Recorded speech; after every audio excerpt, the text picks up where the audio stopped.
Bonjour à tous et bienvenue dans la 26e vidéo du défi Premier pas vers la confiance en soi. Aujourd'hui, nous allons parler de confiance en soi, de timidité et de comment vaincre son manque de confiance en soi pour enfin oser aller vers les autres. Alors pour cela, je vais vous donner trois astuces, trois choses à mettre en application tout simplement pour dépasser votre manque de confiance en vous, dépasser votre timidité et enfin oser aller vers les autres. Pourquoi est-ce que je parle de cela? Tout simplement parce que j'ai l'impression que quand on manque de confiance en soi, on a souvent peur du jugement des autres, peur d'aller vers les autres, peur d'être ridicule. Et donc ça engendre une certaine timidité à l'égard des autres. Or, c'est dommage parce que ça, finalement, ça nous coupe du monde, ça nous coupe des autres et ça peut nous faire manquer des occasions de faire de belles rencontres, autant amoureuses qu'amicales. Alors tout de suite, voici mes trois conseils pour dépasser son manque de confiance en soi et enfin oser aller vers les autres. Premier conseil, c'est tout simplement faire bonne impression. Faire bonne impression comment? C'est-à-dire en fait qu'il faut que la première fois que la personne vous voit, elle ait une bonne impression de vous. Alors vous me direz comment est-ce qu'on fait pour donner bonne impression? Le souci c'est lequel? C'est que la première fois, les premières secondes, les premiers centièmes de seconde, que cette personne va vous voir, forcément, vous n'aurez même pas le temps d'ouvrir la bouche. C'est-à-dire que c'est pas ce que vous allez dire qui va compter au début, mais vraiment ce que vous allez dégager, votre apparence. Alors attention, sans parler de beauté, je pense qu'il est important de prendre soin de son apparence, notamment pour faire une certaine bonne impression, d'être propre sur soi. Comme je vous disais, rien à voir avec la beauté. On a tous des qualités et des défauts physiques. C'est pas ça qui compte. Ce qui compte, c'est vraiment ce que vous allez dégager, ce que votre tenue, ce que votre attitude va donner l'impression, ce que les gens vont ressentir à cet égard. Concrètement, il faut que vous soyez propre sur vous, il faut que vous ayez une tenue aussi dans laquelle vous êtes confortable pour pouvoir vous sentir bien et ne pas avoir l'impression d'être déguisé. Il faut que vous soyez vous-même. Donc soignez votre apparence pour donner bonne impression.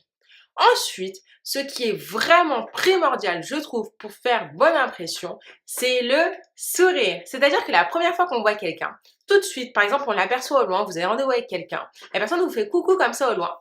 Si vous voyez que la personne vous fait coucou comme ça, c'est moi.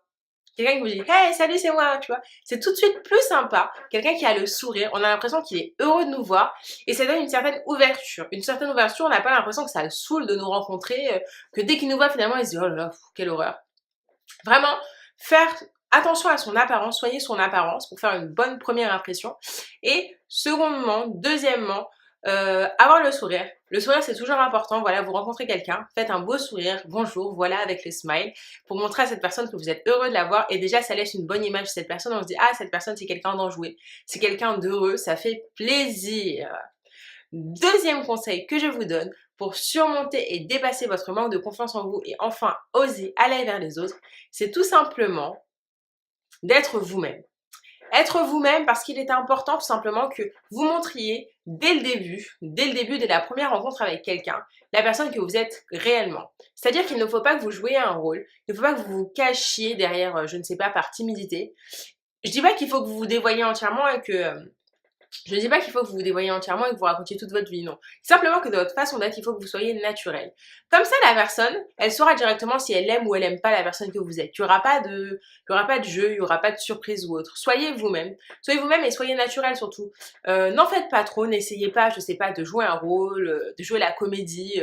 Peut-être parce que finalement, peut-être que le rôle que vous allez jouer, il va peut-être déplaire et ça va être surjoué, la personne va sentir que c'est faux, elle aura peut-être du coup une mauvaise impression et aura un petit peu l'impression que vous vous jouez d'elle. Donc soyez naturel, soyez tel que vous êtes, tant pis, enfin il n'y a pas de honte à être tel qu'on est. Peu importe, vos qualités comme vos défauts peuvent plaire ou déplaire, donc autant être vous-même, comme ça vous serez apprécié ou non vraiment pour ce que vous êtes. Troisième et dernier conseil tout simplement pour dépasser votre manque de confiance en vous, votre timidité et enfin aller vers les autres, c'est simplement de s'intéresser aux gens. Une fois que vous avez le sourire, une fois que vous êtes vous-même, c'est important de vous intéresser aux gens. C'est-à-dire que les gens vont vous parler de choses qui les touchent, des choses qui les intéressent. Essayez de vous y intéresser, poser des questions. Voilà, si la personne vous dit qu'elle travaille dans tel ou tel domaine, demandez-lui depuis combien de temps, pourquoi, qu'est-ce qui lui plaît là-dedans, est-ce qu'elle est heureuse dans son travail, peu importe. Essayez de vous intéresser aux gens.